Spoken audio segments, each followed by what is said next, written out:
చూడండి ఫ్రెండ్స్, ఈరోజు ఆలియాకి రావడం జరిగింది. బంగారంగల్లో చూడండి, ఫుల్ జనాలు.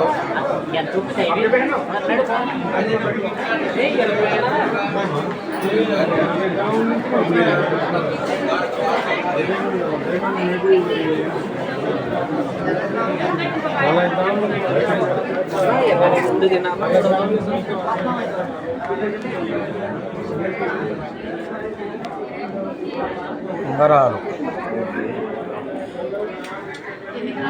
నెక్లెస్లు, చైన్లు,